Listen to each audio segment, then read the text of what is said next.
대한민국 상수도 보급률 약 97%. 양질의 물을 안정적으로 공급하고 있는데 하지만 상수도 배가 나오면요, 그 물에 포함된 성분들이 시간이 흐르면서 이제 오랜 시간 동안에 쌓이는 겁니다. 이게 많이 쌓이면은 수돗물로 함께 같이 나오는 거죠. 이제 나오면은 바로 그게 육안으로 보인다는 거죠. 그걸 바로 우리 보통 녹물이라고 합니다. 그걸. 이 녹물을 지속적으로 사용할 경우 피부 질환의 위험까지 있다는데요. 여러분은 수돗물을 얼마나 믿고 사용하고 계신가요? 먼저 일상 속에서 수돗물을 어떻게 사용하고 있는지 알아보기 위해 8개월 된 아들을 키우는 평범한 주부의 집을 찾았는데요. 유독 물 사용량이 많다는 조아름 씨네 집. 평소 수돗물도 많이 사용하세요?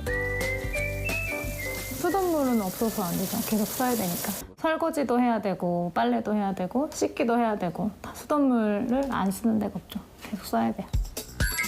아직 면역력이 약한 시기이다 보니 씻고 입히는 모든 것에 신경을 쓸 수밖에 없죠. 그래서 거의 하루 종일 수돗물을 사용하게 된다는데요. 하지만 단 한 가지, 아이가 먹는 분유나 이유식에는 수돗물이 아닌 정수기 물만 사용한다는데요. 수돗물을 사용하지 않는 이유가 따로 있나요?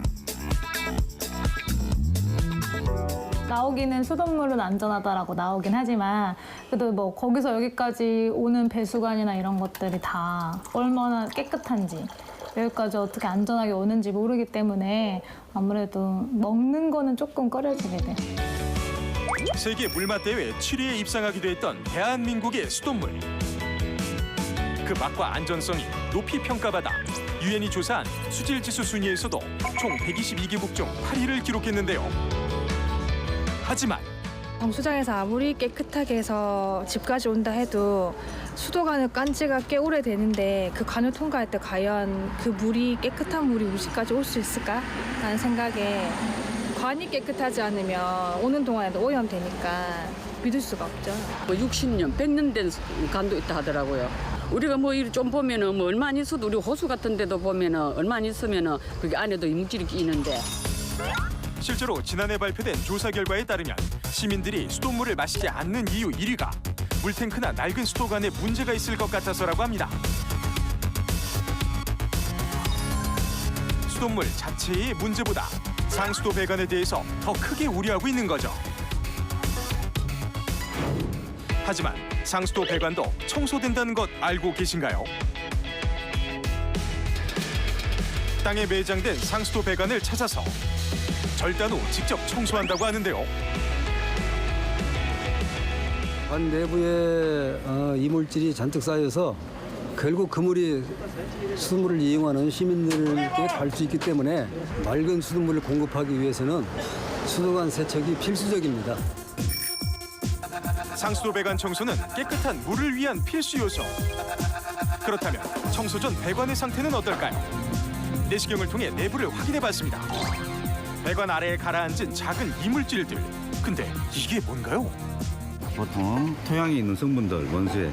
그래서 어떤 지역 가면은 석회질이 쌓이고 더 많이 쌓이고 어떤 지역은 철분, 또 어떤 지역은 망간, 어떤 지역은 마그네슘. 지역마다 좀 다 틀립니다, 그거는요. 배관에 쌓인 이물질을 안전하게 또 깨끗하게 청소하기 위해 사용하는 특별한 청소 도구가 있는데요. 질소는 바로 반응성이 없는 기초고 인체 무해이기 때문에 높은 압력을 투입하여도 배관 내 압력은 상승하지 않습니다. 효과도 탁월하고 그래서 안전한 방법이라고 할 수 있죠. 질소를 이용한 세척 방법은 배관의 재질이나 길이에 상관없이 세척 가능하다고 합니다. 이제 준비는 끝.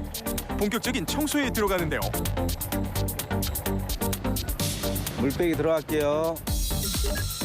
고압의 기체 질소가 배관으로 들어가자 물을 내보내는 토출구에서 엄청난 압력의 물이 쏟아져 나오며 배관 속 이물질을 제거하는데요. 그야말로 장관이 따로 없죠. 깔끔하게 제거된 이물질, 전후의 차이가 느껴지시나요? 도시 전체 관할 상수도관을요 10년 주기에 한 번씩만 세척하신다면은 보다는 양질의 수돗물을 공급하고 사용할 수 있겠습니다. 정수장에서 우리 집까지 앞으로도 철저한 관리를 통해 온 국민이 믿고 마실 수 있는 수돗물이 되었으면 좋겠습니다.